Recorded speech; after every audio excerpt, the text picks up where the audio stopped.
AAA games are a great way to break the bank. Sure, the content is excellent, the graphics are next level, and the work put in makes each new release worth it. But if you're like me, the next big title will end up in a stack of old discs or lost in your expansive Steam library. Unfortunately, that $60 game will be nothing more than a few hours of fun, if that. Some of the greatest games ever made have broken the $60 mold and been more fun, more engaging, and far more rewarding than anything from EA or Ubisoft. This is why I've created a list of games that will work with any budget and will make your bank account sigh in relief. Phew. Free to play. There's nothing worse than scrolling through Steam or watching a badass trailer and thinking to yourself, I'll have to save up for months to get this game. Gaming is an expensive hobby, but not if you do it right. The first few games on this list will have you spending hours and hours in competitive glory, with more fun than most games out there today. The best part is, they're free to play. And I know what you're thinking, but trust me, this is really free to play. Not that kind that asks for your PayPal every few minutes to purchase upgrades or unfair advantages. There isn't any pay to win here, I promise. Brawhalla. The first game on this list is an oldie but goodie. I can't tell you how many hours I've played with my friends, trying all the different battling modes. There are plenty of characters to keep things interesting, and the free characters get changed out every few weeks, so you never have to spend a dime. I've played for over 4 years and haven't opened my wallet once. There is a competitive mode with a ranking system, online co-op with 8 total players, and fun minigames that are being added to almost every month. Like any fighting game, however, learning the combos is a lot of work, and being a worthy opponent takes some time. If you're looking for a free way to spend your Friday night, just grab a few friends and download Brawhalla for infuriating but hilarious fun. Valorant. Valorant is hitting the competitive gaming space by storm, and I had to add it to this list. Although I play a lot of games, I wouldn't consider myself a pro. Not even close. However, I still find myself jumping into this title day after day, trying to rally my team for some excellent plays. I think what I love most about it is that you don't need to spend 4 hours getting into a campaign or story mode, but can simply hop on and spend a quick 45 minutes. I'll also be the one to say this, but I like it better than CSGO. You'll notice now that that game isn't on this list. The main complaint on Metacritic, however, is that the game lags quite a bit and feels clunky to most of its player base. However, I think the artwork, the champions, and the different abilities make this game engaging and fresh every time I play. Destiny 2. I'll admit that I wasn't the biggest fan of the first installment. Maybe it was my lack of Xbox friends. All my friends had PS4s. Or perhaps it was the fact that I had just paid $60 on a high schooler's budget, and the game was lackluster at best. However, years later, I picked up Destiny 2 in an internet cafe with a few friends of mine. The free-to-play tag on Steam is always so enticing. After a few quick co-op missions and crucible battles, I found myself falling in love. There didn't seem to be a tremendous advantage to the opposing teams for being higher level, and my friends and I were really kicking butt. However, like many new players, I had a hard time understanding what content the game had to offer. Bungie is always looking to sell you the expansions, and the game doesn't really guide you to what's free to use. Despite this, I spent most of my winter vacation battling alongside my friends, and it was a rewarding experience, especially because I hadn't dropped $60 down the drain. Splitgate Arena Warfare. The best way to describe Splitgate Arena Warfare is Halo with portals. If that's not enough to get you hooked, well then you aren't a true gamer. Splitgate Arena Warfare throws your Halo-like operative into an arena, gives you a jetpack, a few guns, and tells you to kill the enemy team.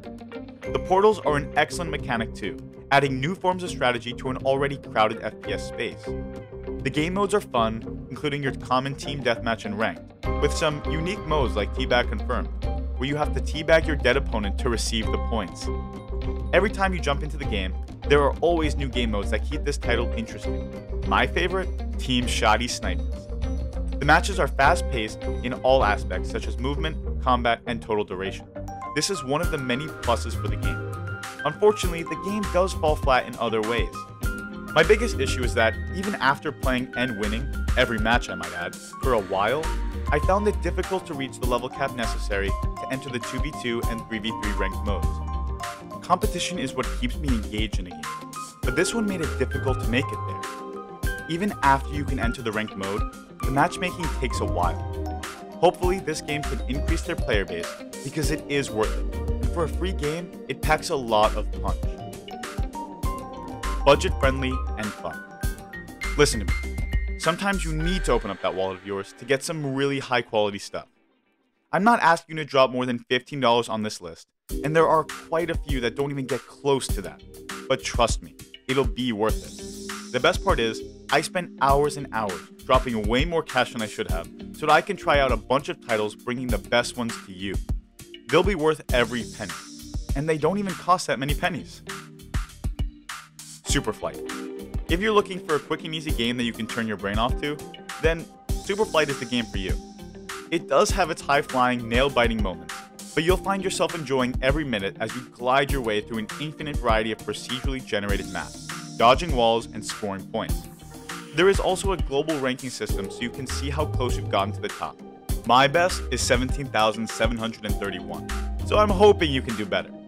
One of the coolest features of this game is the procedural map generation. Even cooler is that you can save those maps to go back to later, so you can perfect your flight and reach for those big numbers.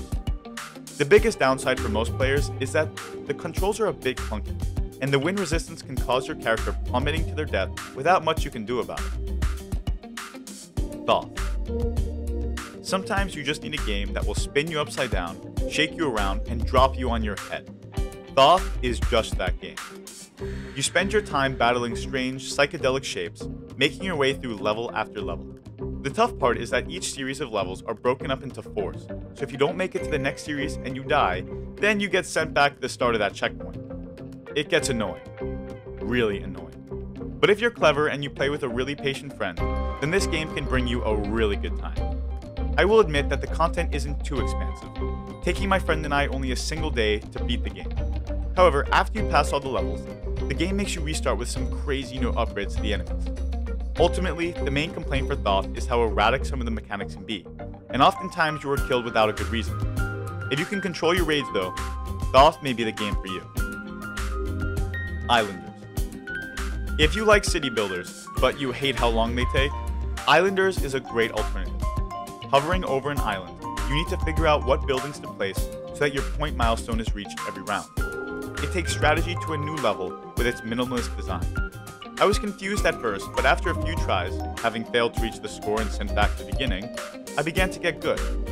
This unique approach to a city builder takes some time to get used to, and many people, including Rock Paper Shotgun reviewer Alec Meir, feel the point system is annoying at times. The bottom line, however, is that it's simple and doesn't require too much time or energy to play.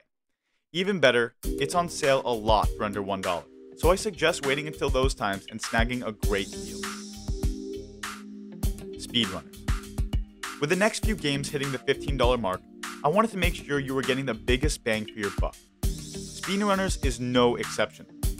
This one was a hard sell to me at first, my friend begging me for months to buy it.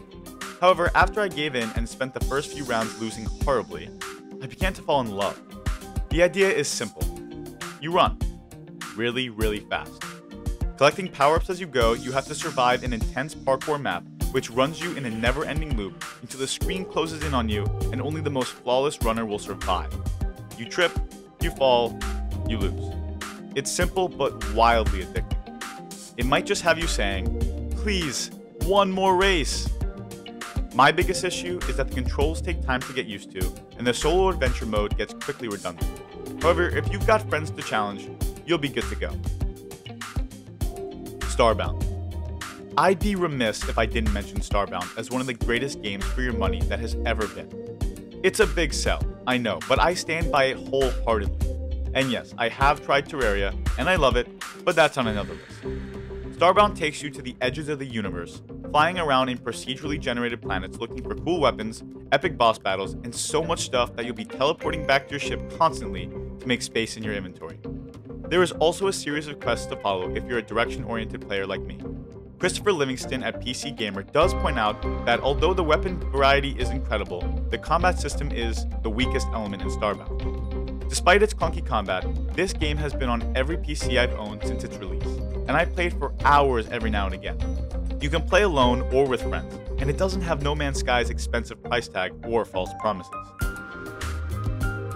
The Elder Scrolls 4 Oblivion.